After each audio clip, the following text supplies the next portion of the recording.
আজকে ২০২৬ সালে তাদের বার্ষিক ইনকাম প্রায় ৩,৫০০ কোটি টাকা থেকে ৬,০০০ কোটি টাকা পর্যন্ত। শুনতে অবাক লাগছে? একদিন তাদের যাত্রা শূন্য থেকেই শুরু হয়েছিল এবং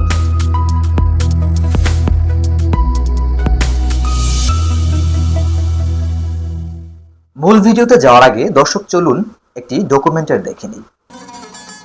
আড়ং বাংলাদেশের একটি শীর্ষস্থানীয় ফ্যাশন ও লাইফস্টাইল ব্র্যান্ড। অগণিত শহরবাসী, প্রবাসী ও বিদেশি পর্যটকদের ভালোবাসা ও বিশ্বাসে সিক্ত আড়ং। আড়ংয়ের সাফল্য বাংলাদেশের ফ্যাশন শিল্পে উল্লেখযোগ্য ভূমিকা রেখেছে এবং দেশীয় হস্তশিল্পে ক্রেতা সাধারণের বিপুল আগ্রহ সৃষ্টি করেছে। কিন্তু অনেকেই হয়তো আড়ংয়ের মূল উদ্দেশ্য এবং এর পেছনের গল্পগুলো সম্বন্ধে অবগত নন। গ্রামের দরিদ্র মহিলাদের জীবনে পরিবর্তন আনার উদ্দেশ্যে ১৯৭৮ সালে ব্র্যাকের উদ্যোগে প্রতিষ্ঠিত হয় আড়ং, যার অর্থ গ্রাম্য মেলা। নারীদের জন্য কুটির শিল্প বিকাশে ব্র্যাককে মূল অনুপ্রেরণা দানকারী প্রয়াত আয়েশা আবেদের স্মৃতির সম্মানে ১৯৮২ সালে প্রতিষ্ঠিত হয় আয়েশা আবেদ ফাউন্ডেশন। বর্তমানে বাংলাদেশের প্রত্যন্ত গ্রাম ও শহরাঞ্চলে আয়েশা আবেদ ফাউন্ডেশনের মোট ১৩টি উৎপাদন কেন্দ্র এবং ৬২৩টি উপ উৎপাদন কেন্দ্র রয়েছে, যেখানে embroidery, block printing, screen printing সহ নানা রকম হস্তশিল্প ভিত্তিক পণ্যের উৎপাদন চলছে প্রতিদিন। ফাউন্ডেশনে কর্মরত ৩৫,০০০ মহিলাদের দ্বারা উৎপাদিত এসব পণ্যের একমাত্র ক্রেতা আড়ং।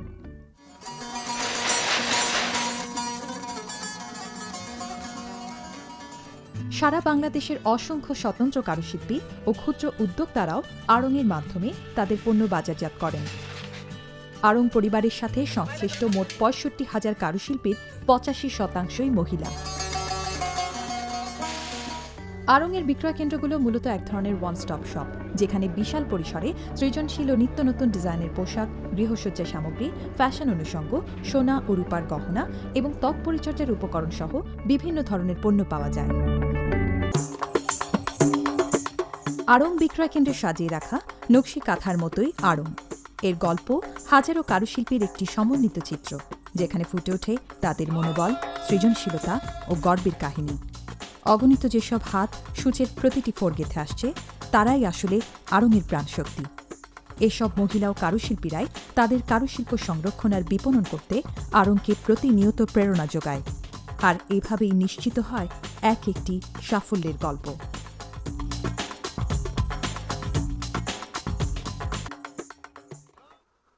দর্শক, কথা বলছিলাম আড়ংকে নিয়ে। আড়ংয়ের এই ব্যবসাটি শুরু করেছিল ১৯৭৮ সালে একদম শূন্য থেকে। প্রান্তিক গ্রাম পর্যায়ের সাধারণ নারীদেরকে আর্থিকভাবে উন্নয়নের লক্ষ্য নিয়ে তাদের এই যাত্রা শুরু। আজকে ২০২৬ সালে তাদের বার্ষিক ইনকাম প্রায় ৩,৫০০ কোটি টাকা থেকে ৬,০০০ কোটি টাকা পর্যন্ত। শুনতে অবাক লাগছে? একদিন তাদের যাত্রা শূন্য থেকেই শুরু হয়েছিল। প্রিয় বন্ধুরা, চলুন বিস্তারিত জানি।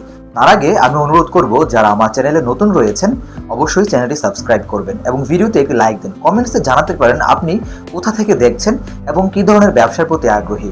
আমরা সেই অনুযায়ী ভিডিও বানানোর চেষ্টা করব। আপনাদের একটি লাইক, কমেন্ট আমাদেরকে অনুপ্রেরণা যোগায় এবং আমাদের এই চ্যানেলটি মূলত ব্যবসায়ের আইডিয়া নিয়ে। আমাদের এই চ্যানেলের অসংখ্য ভিডিও আছে, হয়তো কোনো একটি ভিডিও আপনার জীবনকে বদলে দিতে পারে। তাই চ্যানেলটি সাবস্ক্রাইব করে বেল আইকন বাজিয়ে পাশেই থাকুন। চলুন শুরু করা যাক। বন্ধুরা, গ্রামের এই সকল সাধারণ মানুষদেরকে কাজে লাগিয়েই আপনি শুরু করতে পারেন আপনার একটি লাভজনক, প্রফিটেবল এবং খুবই স্পেশাল একটি বিজনেস। হাতে তৈরি পোশাক, হাতে তৈরি পোশাকের ডিজাইন, গহনা, হস্তশিল্প এবং কুটির শিল্প, কারুশিল্প, নকশি কাঁথা, এই সকল পণ্যের চাহিদা কিন্তু দিন দিন সাধারণ মানুষের মাঝে বেড়েই চলেছে এবং শহরের মানুষজন কিন্তু এই ধরনের পণ্যের অনেক কদর করে। এই যে দেখুন, আড়ংয়ের একটি 3 পিস, যেখানে হাতের কারুকার্য থাকার কারণে সেটি ১০,০০০, ১৫,০০০, ৩০,০০০ পর্যন্ত টাকায় বিক্রি হয়। এই শোরুমের এই দামি দামি পোশাকগুলো তৈরি হয় গ্রামের সাধারণ নারীদের ছোট ছোট হাতের কাজের মাধ্যমে। আর এই সাধারণ মানুষদেরকে যদি আপনি কাজে লাগাতে পারেন, তাহলে তাদেরও আর্থিকভাবে উন্নয়ন ঘটলো, গ্রামের সাধারণ মানুষদের কর্মসংস্থান সৃষ্টি হলো, দেশের অর্থনৈতিক চাকা সমৃদ্ধ হলো এবং পাশাপাশি আপনার এই বিজনেস দাঁড় হয়ে গেল। বন্ধুরা, প্রথমে আপনাকে যেটি করতে হবে, আপনার এলাকার সাধারণ মানুষদের কোন ধরনের কাজের প্রতি আগ্রহ আছে এবং কোন ধরনের ঐতিহ্যবাহী কাজ আপনার গ্রামে হয়ে থাকে। নকশি কাঁথা হতে পারে, কারুকার্য হতে পারে, কুটির শিল্প হতে পারে, বাঁশ, বেত, সুতা কিংবা পাটের তৈরি কোনো পণ্য হতে পারে। যে কোনো একটি প্রোডাক্ট নিয়ে শুরু হতে পারে আপনার যাত্রা। ধরুন আপনি নকশি কাঁথা নিয়েই ব্যবসাটি শুরু করলেন। গ্রামের সাধারণ মানুষ কিংবা প্রথমে আপনি নিজে থেকেই শুরু করলেন, শুরু করে অনলাইনে দুই একটি নকশি কাঁথার ডিজাইনের ছবি আপলোড করলেন, আপনি যে তৈরি করছেন সেই ভিডিও আপলোড করলেন। যেমন ধরুন ইউটিউবে মানুষজন অনেক দেখে, ফেসবুকে মানুষজন অনেক দেখে রিলস আপলোড করলেন, বা মাহফিল অ্যাপ নামে এরকম অনেক অ্যাপস রয়েছে, বাংলাদেশের তৈরি নিজস্ব ফেসবুক রয়েছে, হিকমা নামের এই সকল পেজে আপনি আপলোড করলেন ফ্রিতে, এবং সাধারণ মানুষজন দেখে আগ্রহ হওয়ার পর তখনই আপনার এই পণ্যগুলো কেনার জন্য আগ্রহ প্রকাশ করলো, আর আপনি সেই পণ্যগুলোকে তৈরি করে নির্দিষ্ট সময় পর আপনি তাদের কাছে পৌঁছে দিলেন। এবং এখন তো বাংলাদেশে ডেলিভারি সিস্টেম অনেক সহজ হয়েছে। সকালে আপনি অর্ডার পেলেই পরের দিন বিকেলের মধ্যেই আপনি সেই পণ্য তার কাছে ডেলিভারি দিয়ে দিতে পারেন। তো এই ডেলিভারি সিস্টেম এবং অনলাইন সোশ্যাল মিডিয়াকে কাজে লাগিয়ে এবং সাধারণ মানুষদেরকে সাথে নিয়ে আপনার ব্যবসাটি শুরু হয়ে যেতে পারে। তবে প্রথমেই আপনার প্রয়োজন নিজেকে তৈরি করা, যে কোন ধরনের ব্যবসার প্রতি আপনার ঝোঁক রয়েছে, এবং আপনাকে অবশ্যই মনোনিবেশ করতে হবে যে আপনি একটি ব্যবসা করতে চান। আপনার এই চাওয়া, এই আকাঙ্ক্ষা এবং এই ভবিষ্যতের লক্ষ্যকে নির্ধারণ করার পরেই কেবল আপনার এই সকল ব্যবসায় নামা উচিত।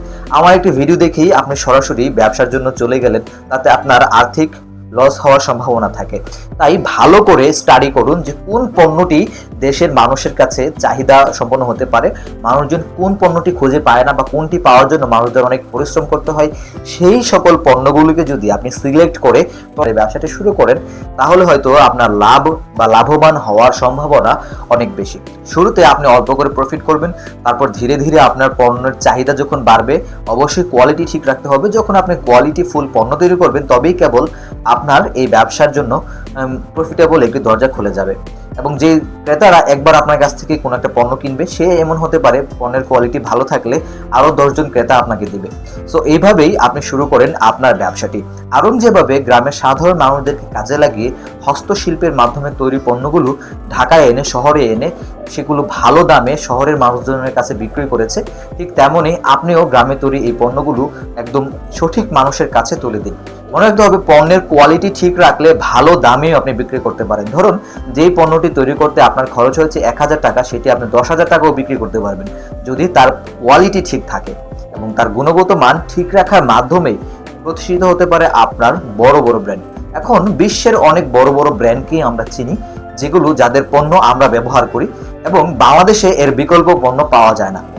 সেই সকল পণ্যগুলো বাংলাদেশে কেন পাওয়া যায় না? কারণ বাংলাদেশের পণ্যের কোয়ালিটি ওই বিশ্বের আন্তর্জাতিক মানের হয় না। তাই বন্ধু, আপনি যদি আপনার তৈরি প্রোডাক্ট বা কোয়ালিটির আন্তর্জাতিক মান রক্ষা করতে পারেন, তাহলে হয়তো আপনার ব্যবসাটা এগিয়ে যাবে অনেক দূর। তো রান্না বান্না, ঘর সংসার সাজানো, চাকরি বাকরি কিংবা পড়াশোনার পাশাপাশি আপনি ছোট থেকে শুরু করুন একটি হস্তশিল্প বা কারুশিল্পের ব্যবসা, এবং দিন দিন এর চাহিদা শুধু দেশ নয়, দেশের গণ্ডি পেরিয়ে বিদেশেও রয়েছে। যেমন বাংলাদেশ থেকে প্রতি বছর মিলিয়ন মিলিয়ন ডলারের পণ্য বিদেশে যায়। কি দর্শক, আশা করি আজকের এই ভিডিওটি আপনাদের উপকারে এসেছে। যদি তাই হয়, তাহলে অবশ্যই ভিডিওতে একটি লাইক দিন, কমেন্টসে জানান কোন আইডিয়াটি নিয়ে আপনি কাজ করতে চাইছেন। এরকম অভিনব অসংখ্য ভিডিও পেতে চ্যানেল সাবস্ক্রাইব করে আমাদের পাশেই থাকুন, বেল আইকনটি বাজিয়ে রাখুন। দেখা হচ্ছে ইনশাআল্লাহ পরের ভিডিওতে। ধন্যবাদ সবাইকে। আসসালামু আলাইকুম।